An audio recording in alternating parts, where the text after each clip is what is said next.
Chocolate Fever. Chapter 5. Calling Dr. Fargo. In later years, Henry couldn't remember who screamed first. All he could recall was that both he and Mrs. Kimmelfarber were yelling their heads off, and that Nurse Molly Fording was as cool as a cantaloupe. "Calm down now, both of you," she said. "Mrs. Kimmelfarber, you go and call Mrs. Green on the telephone. Tell her we're taking Henry to the city hospital." Mrs. Kimmelfarber didn't move. She just stood there with her mouth open, staring at Henry. "You scoot now," insisted Nurse Fording in a stern tone. "Shush! Off with you.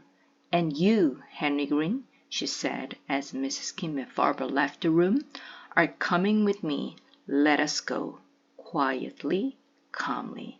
She took his hand, and once again Henry noticed that it felt good and somehow made him feel better.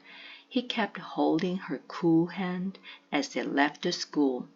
All the way to the hospital, as the taxi sped along, Henry held fast to the calm, steady hand of Nurse Molly Fording.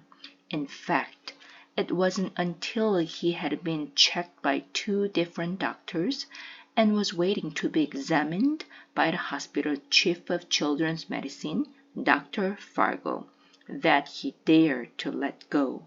"What? What? What? What?" said Dr. Fargo as he came bounding into the examining room. He was a small, round man with a bushy white mustache and a confused look on his face. "What have we here, eh?" he asked.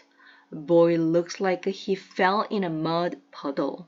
He leaned down so close to Henry's nose that Henry could smell his puffy breath. It smelled like a peppermint. "Didn't fall in a mud puddle, did you, lad?" "No, sir. Didn't think so," said Dr. Fargo. "Too bad. Would have explained what those big brown spots are all over you." "Well, then," he said, turning to Nurse Molly Fording, "tell me things." "You're not going to believe this, Doctor," Nurse Fording began, as she told Dr. Fargo about the event of the morning. "I am not going to believe this," Dr. Fargo repeated when she had finished. "It's impossible. No rash in the whole history of rashes ever appeared so fast, or grew so big, or popped out with a noise you could hear. Impossible." "It happened," said Nurse Fording. "So I see. Well, we'll soon get to the bottom of this, or my name's not what is my name, by the way?" "Dr. Fargo, I believe," said Henry. "Pleased to meet you, son," said Dr. Fargo, and he shook Henry's hand. "Ought to do something about those big brown spots, though." "Yes, sir," said Henry, who was beginning to feel confused himself. Dr. Fargo took Henry to the examining table and switched on the big lamp. For a full 5 minutes he said nothing but and "ha" as he poked and prodded Henry. He looked at every big brown spot and at all the bare spots in between the brown spots. He looked with a magnifying glass and without a magnifying glass, in Henry's eyes and ears and nose and even under his tongue. Finally he said, "I don't know any more than when I started. They look just like your typical big brown spots, except, of course, in the whole history of the civilized world, there has never been a case of big brown spots before." "I'm frightened," said Henry.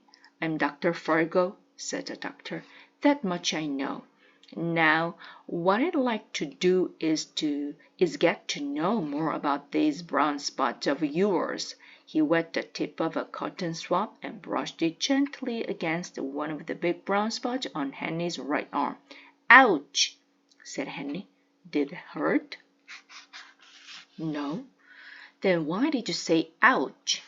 Because, said Henry, I thought it was going to hurt. I see, said Dr. Fargo, shaking his head. He put the cotton swab into a glass jar. Take this to the laboratory at once, he said to one of his assistants, and the man rushed out of the room. In a few minutes we'll know more about those big brown spots of yours, the doctor said. Hands behind his back, he began to pace the room. Suddenly, he stopped, his nose in the air. Who has been eating a candy bar in my office? He demanded. No one answered. Dr. Fargo's nose twitched from side to side as he sniffed the air.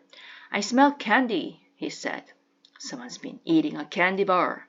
Just then, the telephone rang, and Dr. Fargo bounded across the room to answer it. What? What? He said into the phone. Are you sure? His white mustache bounced up and down as Dr. Fargo sank slowly into a chair. He put the telephone down, a look of amazement on his face. Chocolate, he said. Those big brown spots are pure chocolate. Chocolate? Gasped Nurse Freddie. Chocolate? Exclaimed Henry Green. Chocolate? Echoed Dr. Fargo's two assistants. Exactly, said Dr. Fargo. The boy, it seems, is nothing more than a walking candy bar.